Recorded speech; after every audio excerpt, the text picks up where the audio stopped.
Uyalmaysanmi Allohdan? Shuncha ne'matni berib qo'ysa, namoz o'qimaysanmi?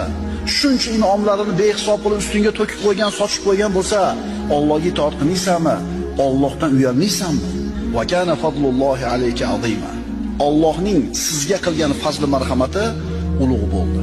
Qaytaramiz, inson har qancha urinmasin, Alloh bergan ne'matlardan birontasini Allohga qaytara olmaydi.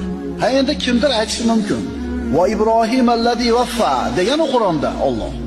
Vafo qilgan Ibrohim deyapti Alloh. Vafo qilgan ekan u. Birodarlar, vafo qildi deganini biz Allohning bergan ne'matlarini shukrini ado qilib qo'ydi deb tushunmasligimiz kerak. Nima degani Ibrohim vafo qildi degani?